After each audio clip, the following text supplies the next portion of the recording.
کہتے ہیں کہ ایک دن گاؤں کے کنویں پہ عجیب ماجرا ہوا کہ جو ڈول بھی کنویں میں ڈالا جاتا واپس نہ آتا، جبکہ رسی واپس آ جاتی۔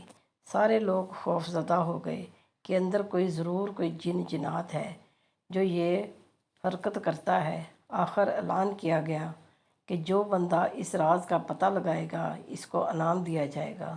ایک آدمی نے کہا کہ اس کو انعام کی کوئی ضرورت نہیں، مگر وہ گاؤں والوں کی مصیبت کے ازالے کے لیے یہ قربانی دینے کو تیار ہے، مگر ایک شرط پر۔ شرط یہ ہے کہ میں کنویں میں اسی صورت اتروں گا جب رسی پکڑنے والوں میں میرا بھائی بھی شامل ہو۔ اس کے بھائی کو بلایا گیا اور رسا پکڑنے والوں نے رسا پکڑا اور ایک ڈول میں بٹھا کر اس بندے کو کنویں میں اتار دیا گیا۔ اس بندے نے دیکھا کہ کنویں میں ایک مچھندر قسم کا بندر بیٹھا ہوا ہے جو ڈول سے فوراً رسی کھول دیتا ہے۔ اس بندے نے اپنی جیب کو چیک کیا تو اسے گڑ مل گیا۔ اس نے وہ گڑ اس بندر کو دیا، یوں ہی بندر اسے مانوس ہو گیا۔ بندے نے اس بندر کو کندھے پر بٹھایا اور نیچے سے زور زور سے رسا ہلایا۔ گاؤں والوں نے رسا کھینچنا شروع کیا اور جو ہی ڈول اندھیرے سے روشنی میں آیا، وہ لوگ بندر کو دیکھ کر دہشت زدہ ہو گئے۔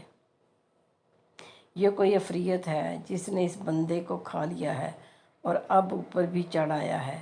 وہ سب رسا چھوڑ کر سرپٹ بھاگے، مگر اس بندے کا بھائی رسی کو مضبوطی سے تھامے اوپر کھینچنے کی کوشش کرتا رہا۔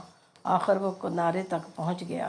کنویں سے نکل کر اس نے بندر کو نیچے اتارا اور لوگوں کو اس بندر کی کارستانی بتائی۔ پھر کہا کہ میں نے اسی لیے اپنے بھائی کی شرط رکھی تھی کہ اگر میرے ساتھ کنویں میں کوئی انہونی ہو گئی تو سب بھاگ نکلو گے، جبکہ بھائی کو خون کی محبت روکے رکھے گی۔ یاد رکھیں، کوئی لاکھ اچھائی کرے مگر خونی رشتے آخرکار خون کے رشتے ہی ہوتے ہیں، ان کی قدر کریں۔ ویڈیو پسند آئی ہو تو لائک اور شیئر کریں اور چینل سبسکرائب